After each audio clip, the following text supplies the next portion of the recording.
One evening last week, my wife seemed to want to have a conversation. After dinner, we moved into the living room to talk where we could be more comfortable. Jim, that's my name. You're going to hear about this sooner or later, and you might as well hear it from me. That was an eyebrow-raising way of starting a conversation. Our sister-in-law, Susanna, told your brother today that she was going to take a week's vacation with a man who she works with. She says it's an exciting trip that she just can't pass up, so she wants him to give her a hall pass. I was stunned, although I was relieved that it wasn't my wife, telling me right to my face that she was going to run off and cheat with another man. Your brother told her that it was unacceptable, that he would not allow her to cheat on him like that. She gave him the usual rationalizations for how it would improve their marriage, how it wasn't really cheating, and that if he would just keep his little ego under control, this would be nothing more than a short break in their marriage, and she would return to be an even better wife to him. As soon as she mentioned my sister-in-law Susanna telling my brother to keep his little ego under control, I spaced out into a memory from years before. Before I met my wife, when I was taking college classes and in a relationship with a woman who I thought would be the love of my life, my soulmate, my one and only I'm Jim Handel, spelled just like the famous composer, but alas, not related. I was not trying for a regular degree in college. I was just taking classes that would help in my musical career, nor was I trying to become a world-famous musician. I really didn't have some of the tools like large or very fast flexible hands for piano. On the other hand, I was even then making my living as a musician. That meant a lot of different little jobs, and always looking for new things to do for the almighty dollar. There were 2 churches that I played for each Sunday. They held services at different times. One I played traditional church music on an organ, and the other where I played on a keyboard with a Christian band that played up-to-date Christian rock. That was a lot of fun. I also accompanied choir practice at the more traditional church in the middle of the week. The Christian rock group rehearsed together on a different evening. I accompanied voice and instrumental students at the college. A lot of small things, making about $25 per hour, which was pretty good money for a musician just 20 years old who hadn't even finished a degree. I wasn't working 40 hours a week, but at my rate, I could afford not to. But some of my biggest money makers were playing bassoon and making a circuit of 45-minute musical appearances at over 55-year-old adult communities and independent living facilities. I didn't charge a fee for those performances. I just took tips. I also sold CDs of the music that I performed, as well as other pre-recorded sets of piano music. I had hundreds of pieces recorded in my home studio, both piano and synthesizer. I could sound like a solo piano or like an orchestra. Those CDs cost me about 50 cents to make, labels and cases included, and I sold them for $10. I created new ones for every time I made my circuit, usually 4 times a year. I had a group of followers who bought one of each of them when a new one was available. Enough about how I struggled to scratch a living in music. How did I meet the expected love of my life? It was at the college. I was playing bassoon with the orchestra. The piece that we were playing was an original composition by one of the music faculty, a piece that would be played once at the concert and most likely never again.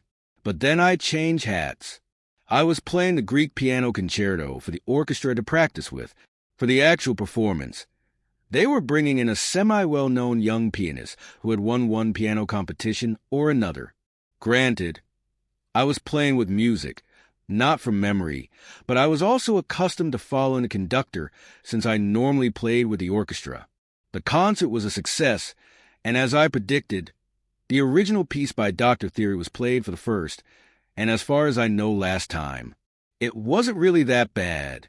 It was just not an especially memorable work. A stronger melody would have helped, but the fun was when the guest pianist played the Grieg. His playing was exquisite, but he was often a little out of sync with the orchestra. He just needed more experience playing along with a conductor, not just playing on his own. It wasn't a disaster, but people in the audience could hear it. Oddly, the conductor had asked me to hang around backstage with my copy of the concerto during the performance. He claimed that he wanted me to write a critique of the performance. I suspected that he was worried that our guest performer might collapse, and that I would be there to step in. Everything went well enough, though. I was also invited to the post-performance party held at the college president's mansion. That was when Jane, the first chair violinist, also known as the concert mistress, approached me. To be honest, I didn't think that Jane even knew who I was. I don't think that she had looked my way twice. First, she was a beautiful redhead with blue eyes and a trim figure, and she had never needed my services as an accompanist because her well-known violin teacher would usually play for her when she needed an accompanist.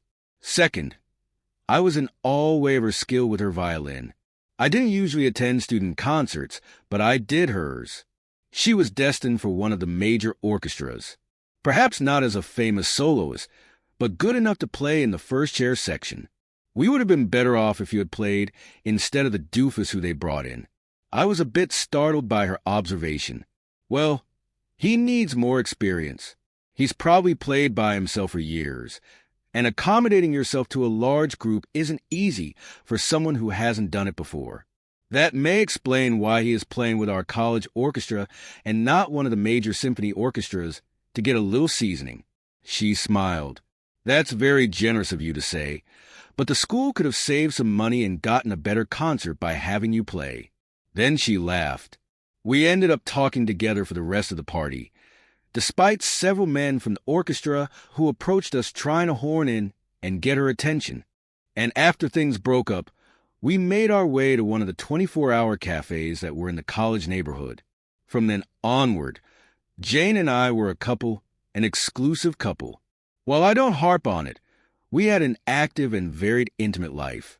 I had enough experience to know that Jane was a sexual woman, open and desirous, and who enjoyed our joinings as much as I did. We were so much more. We became a duet. Jane joined with me playing for my circuit performances, and we recorded our duets in my studio. We split the money, which meant, to be honest, I was getting a smaller share as a percent, but with my beautiful redhead violinist, we were making more in total, both in tips and sales of CDs. We were also getting requests to play for events and parties that I hadn't been doing before. We were a team in every way. We would be making a bundle on social media these days. Of course, we both played and worked independently as well. Sometimes we would both be playing with professional orchestras. Other times, I might be playing in Jane Knott and vice versa. My epiphany came one evening when my beloved Jane asked me to meet her at a pizza place we often frequented. After we had eaten, she took both of my hands in hers and began the sales pitch. She wasn't breaking up with me. She told me she just needed some time to explore other people. It would do us both good, and we would be better than ever. I agreed, didn't I? I suspect that in her mind, this meant that she would try out other men, while I sat at home pining for her and not exploring other women. I argued my points back. I didn't think that any good would come from her going off and dating other people, and to my mind, that would end our relationship. If we weren't going to be exclusive, then there was no longer an us, just a me and you. At some point during our discussion, meaning her telling me what she was going to do, inevitably came the line, "Don't let your delicate little ego force us to split up. I'll come back and still be there for you." As soon as she told me not to let my little ego interfere with her plan for the future, I went silent. Then I excused myself and left. Thank God we weren't living together, so I could go back to my place by myself. When I thought about what she had said, my internal alarm bells were going off to high heaven. Keep my little ego in check, indeed. What is a person's ego? It is their self-image, the way that they see themselves, their skills, their strengths, their very being. In my case, I saw myself for what I was, an adequate musician with more hustle than most of my contemporaries. A decent-looking guy who had never had a lack of women in my life. Most of the time, like Jane, women would initially approach me. I never pursued them. Pursuing a woman was almost always a losing strategy. I was making a decent living, and seemed to have enough social graces to pass in any company. It raised a question for me. Why was I supposed to accept Jane damaging and diminishing my ego in order that she could enhance hers? My ego was a self-defense mechanism. My ego was the voice that let me argue for my point of view when I thought I was right.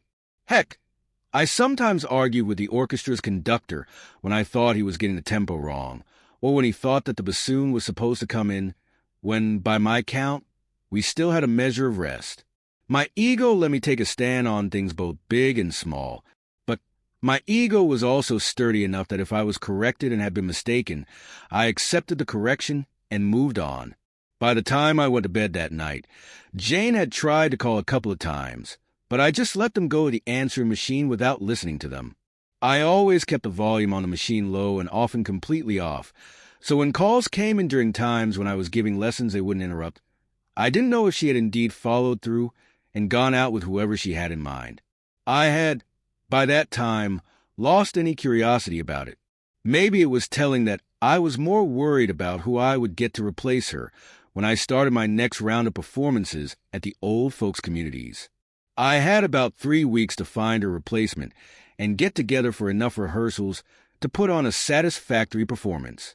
In addition, to really make money, I needed to have time to put together music on my digital audio workstation and turn out some CDs. By the next morning, I had my solutions ready. I knew a flutist who was, like me, always scrambling for money. She was a great flute player and very quick to pick up new music. On top of that, the flute is a C-based instrument just like the violin, and played in roughly the same range. I wouldn't even have to adjust or rearrange the music we were going to play. The flute player I had in mind was named Monique, and she answered the phone when I called. At least she knew who I was. I told her that I had a potential music deal to make if she was interested. She was. We met at lunch at a small cafe not far from the music building of the college. All the music majors knew where it was. We got there a bit before the lunch rush. I explained what I was doing and why I wanted her to play with me. We would do 2 to 3 little recitals a week at the places on my list, which meant about 8 weeks playing the same music, then a couple of weeks off, and then repeating the cycle with a different repertoire. I told her what I expected to do as far as money went for the performances, and then offered her a share of the CD sales. We would split the money at the venue, and she would get a share of the CD purchases. Not an even split this time. I was doing most of the non-musical work, setting up our little soirees, recording, engineering, producing the CDs, and arranging the music we would play. I was entitled to a larger share. I mentioned there were often little side gigs that we might get if we could schedule the time. Then she turned to me. "Isn't Jane going to be pissed that I'm playing with you and not her?" I pretended to think about it. Not really. We played together for a while, but I think it is time for a change-up. You know, a chance to give the audience a different sound, keep from getting boring. I reminded her about how it seemed like rock bands were always splitting up, bringing in new players, changing the band sound. We were just doing the same sort of thing. I'm not sure she swallowed the story completely, but it seemed to satisfy her. I had already arranged 17 new pieces to record, so we recorded them, but with a flute instead of a violin. I did the limited sound engineering that the music needed and got the CDs ready for sale. Monique was very quick and hardly needed any practice to sound wonderful with her flute. Somehow she could also flirt with the audience as she played, and everyone loved her bubbly personality. In case you were wondering, there was nothing between me and Monique. She had a boyfriend, a nice guy who played trumpet, who tried to always be at the venues we played. He just loved hearing her play. In fact, later I arranged a number of pieces to play with trumpet, sometimes trumpet with organ or harpsichord piano or even orchestra, and I hired him to play for performances. He and I made 2 CDs together, and I gave him the same deal I had with Monique. Nevertheless, I'm back playing at my regular list of locations. I think that it was after the 2nd or 3rd performance when we were wrapping up and putting our instruments and equipment away that I looked up to see Jane standing there. "I see it didn't take you long to replace me," she said, her voice not quite loudly angry but irritated. "Hello, Jane," I replied, not really answering her statement. I expected that was rhetorical in any case. "Did you enjoy the performance?" I asked. "Yes. The performance was fine," but she replied, "Okay, now if you want to talk more, Let's go someplace other than the lobby of an over 55 retirement community. I laughingly stated. How about the coffee place across the street? Fine, she said with that tone that women reserve. That meant it clearly wasn't fine. We both drove to the local coffee place. I'd been there before, and thank God it was a standalone place, not one of the 10,000 locations of the big brand. I liked their coffee better anyway. The beans were freshly roasted there on site. I ordered a medium roast coffee, black, for myself, and paid for Jane's frou-frou chai latte as well, knowing that it would most likely be the last time I ever bought her anything. So, I asked once we had seated ourselves, "What was it you were saying?" I said that you hadn't wasted any time replacing me since you walked off in the middle of our last conversation.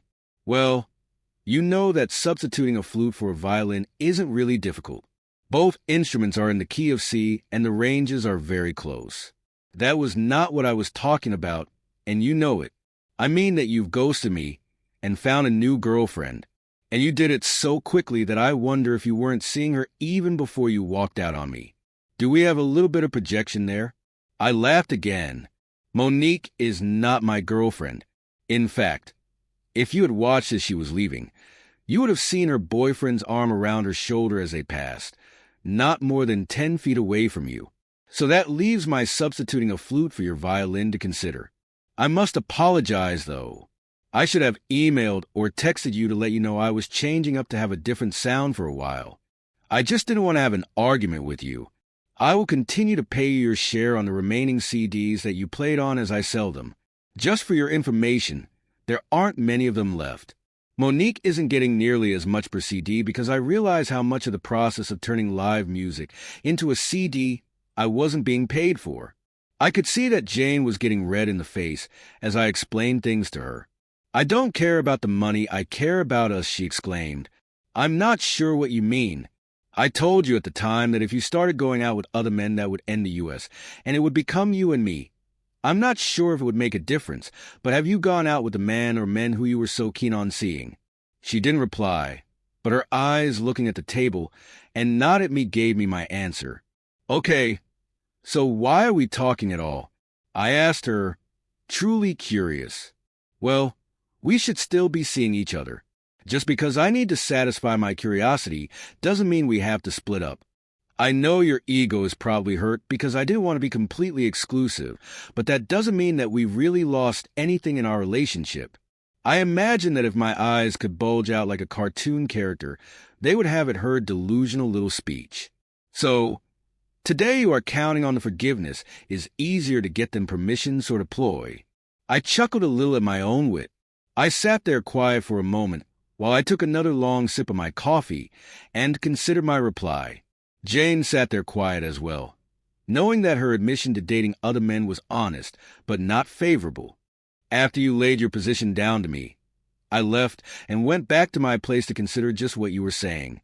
I know that much of what you were saying involved intentions. At the end of the day, though, it isn't intentions but actions that speak the truth. I think that economists call that revealed preferences. I consulted with my ego that you think so poorly of, and by the next morning I had come to some conclusions. The problem wasn't that my ego was so delicate or too sensitive. The problem was your ego was overblown and arrogant. I think that the word for it is egotistical, well, that and narcissistic. Your expectation was that you could get away with anything because you had me cowed. Alas, I must admit that I was in part at fault. I had spoiled you. I had offered you more than you had earned of my affection, as well as the fruits of my musical insights and labor. Now I am the first to admit that you are an excellent violinist, but you were always replaceable. There are at least a dozen other fiddle players in the music department who could fill your shoes. The music we were playing just wasn't that difficult. You are aware of why I chose you to play with. You are not just a fine violinist, but a beautiful woman who I thought was a potential spouse, a soulmate. But you sent me down, and treating me like a child who would accept your behavior without complaint was over the top. My ego told me something else. I am just a better person than you. I am more loyal. I am kinder. I am more considerate, and I am just as good a musician. Certainly more versatile. I concluded that I was better off without you than with you. You are beautiful on the outside, inside, maybe not so much. But there's a lot of fish in the sea, you know. As Kipling once wrote, a woman is only a woman, but a good cigar is a smoke. Lord, I love that poem. She cringed a little hearing Kipling's line. In fact, you might be surprised at some of the women who have approached me since we went our separate ways. It might interest you to know that your violin teacher, the fabulous Madam Kim, approached me to ask me if she could play with me and record some of her favorite pieces for violin. We may do it when I have some time. Jane was sitting there with tears in her eyes as I related my thoughts to her. But when I mentioned playing with Madam Kim, she openly burst out crying. I got up and sat next to her and hugged her until she calmed down. Please understand that I am still fond of you, and if I need another violinist, you will be first on my list. I lied to her. We will always be friendly, and I will always be civil to you. But we will never be a romantic couple again. Shortly after that, we left the coffee shop and parted our ways. Jane shows up from time to time on my social media. She went to the East Coast where she was hired by one of the big city symphony orchestras, and she teaches violin, both at one of the local universities and private lessons. So far as I can tell, she has never married. I met my future wife at an event where I was playing together with a cellist, a man. My wife is not a musician. She's an accountant. But she enjoys my music and has supported my music career. Speaking of which, although I still play a lot of gigs, I've been making most of my money from sales of my recordings on the internet and selling my published arrangements of duets for different combinations of instruments. Back in the present, I vowed to speak to my brother about trusting his ego and letting Susan know just where she stood, as opposed to where she thought she stood. My brother Robert and his wife Susan lived in my old house, which I had acquired while I was in college, and making my money by playing whenever I could. It wasn't anything to brag about when I bought it, but with Robert's help, he worked in construction and knew how to do everything from electrical to plumbing to drywall and painting. We remodeled the kitchen, the baths, and modernized the house inside and out. I rented it to him at my cost for the mortgage, utilities, insurance, and sundry. The result was that Suzanne had no claim on the house. They had no children yet. They had been considering them when she came home with her. I'm spending a week with a guy from work. Turned out to be her boss. What a cliche. They had some money in the bank, but not enough to worry about. Splitting would be easy, cheap, and fast. I explained to him why his ego was his friend. Then we downloaded divorce papers off the web. It could be cheap if she didn't contest it, and why should she? When he presented the divorce papers to her, before she had taken her proposed week of vacation with her boss, she went crazy. Robert explained how after consulting with his ego, he had decided that he was a better person than she was, and that it would be less painful to split now than to wait until they had kids, bought their own place, and all of the other connections that come from marriage got any deeper and more complex. She really didn't like the lots of fish in the sea, or a good cigar is a smoke line either. No accounting for women, I guess. Once she calmed down, Susan begged him not to dump her. She claimed that nothing had really happened yet between her and her boss, and that the trip her brain fart, as she called it, was off. She quit her job and found something else just as good, if not better. Robert wasn't sure that things hadn't gone further than she was admitting, but he didn't push the issue. She wasn't happy about the postnup that Robert had her sign, but she knew it was part of the price she paid for staying together with my brother. I was the one who suggested that as well. They didn't have a lot. So the postnup mainly made divorce easy and quick if either one of them cheated on the other. Not long after their almost marriage-ending period, Robert took Susan on a trip that was more exciting and exotic than the one her boss had offered her. Will they make it? I don't know. I probably wouldn't have given her a second chance myself. That is up to Robert, but I can tell you, he keeps his eyes open and demands a lot more from Suzanne than he did before he checked in with his ego. Like I said before, my ego is my friend. And so, we've reached the end of today's story. Was it what you expected? Or did it take a twist you didn't see coming?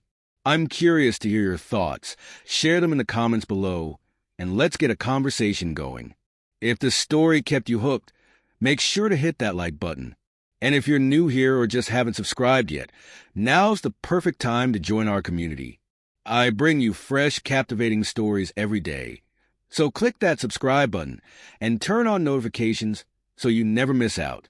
Thanks for watching, and I'll see you in the next one.